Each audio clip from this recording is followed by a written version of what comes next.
انہوں نے کہا کہ ہم نے بادشاہ کے پینے کا قیمتی کٹورا گم کیا ہے، اور جو اسے لائے گا اسے ایک بار شتر غلہ انعام دیا جائے گا، اور میں منادی اس بات کا ضامن ہوں۔ انہوں نے کہا بخدا تم جانتے ہو کہ ہم اس لیے یہاں نہیں آئے کہ زمین میں فساد برپا کریں، اور نہ ہی ہم چور ہیں۔ انہوں ملازمین نے کہا اگر تم جھوٹے نکلے تو اس چور کی سزا کیا ہے؟ انہوں نے کہا اس کی سزا یہ ہے کہ جس کے سامان سے مل جائے وہ خود ہی اس کی سزا ہے۔ ہم اسی طرح ظلم کرنے والوں کو سزا دیتے ہیں۔ تب یوسف نے اپنے سگے بھائی کی خرجین تھیلے سے پہلے دوسروں کی خرجینوں تھیلوں کی تلاشی لینا شروع کی، پھر اپنے بھائی کی خرجین تھیلے سے وہ گم شدہ کٹورا نکال لیا۔ ہم نے اس طرح بنیامین کو اپنے پاس رکھنے کے لیے یوسف کے لیے تدبیر کی، کیونکہ وہ مصر کے بادشاہ کے قانون میں اپنے بھائی کو نہیں لے سکتے تھے، مگر یہ کہ خدا چاہتا ہم جس کے چاہتے ہیں مرتبے بلند کر دیتے ہیں، اور ہر صاحب علم سے بڑھ کر ایک عالم ہوتا ہے۔ ان لوگوں برادران یوسف نے کہا اگر اس نے چوری کی ہے تو اس پر کیا تعجب، اس سے پہلے اس کے ایک حقیقی بھائی نے بھی چوری کی تھی۔ یوسف نے اس بات کو اپنے دل میں پوشیدہ رکھا اور ان پر ظاہر نہیں کیا، البتہ صرف اتنا کہا تم بہت ہی برے لوگ ہو، اور جو کچھ تم بیان کر رہے ہو اسے اللہ ہی بہتر جانتا ہے۔ انہوں نے کہا اے عزیز مصر، اس کا ایک بہت بوڑھا باپ ہے، وہ اس کی جدائی برداشت نہیں کر سکے گا، اس لیے اس کی جگہ ہم میں سے کسی کو رکھ لیجئے، ہم آپ کو احسان کرنے والوں میں سے دیکھتے ہیں۔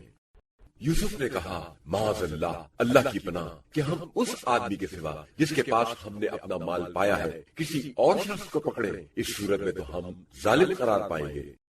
پھر جب وہ لوگ اس یوسف سے مایوس ہو گئے تو علیحدہ جا کر باہم سرگوشی مشورہ کرنے لگے۔ جو ان میں سب سے بڑا تھا اس نے کہا کیا تم نہیں جانتے کہ تمہارے باپ بنیامین کے بارے میں خدا کے نام پر تم سے عہد و پیمان لے چکے ہیں، اور اس سے پہلے یوسف کے بارے میں جو تقسیم تم کر چکے ہو وہ بھی تم جانتے ہو، اس لیے میں تو اس سرزمین کو نہیں چھوڑوں گا جب تک میرا باپ مجھے اجازت نہ دے، یا پھر اللہ میرے لیے کوئی فیصلہ نہ کرے، اور وہ بہترین فیصلہ کرنے والا ہے۔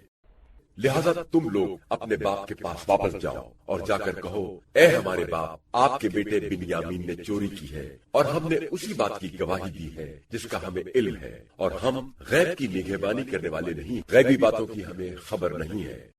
اور آپ اس بستی مصر کے لوگوں سے پوچھ لیجئے جس میں ہم تھے، اور قافلے والوں سے دریافت کیجئے جس کے ساتھ ہم آئے ہیں، اور بے شک ہم سچے ہیں۔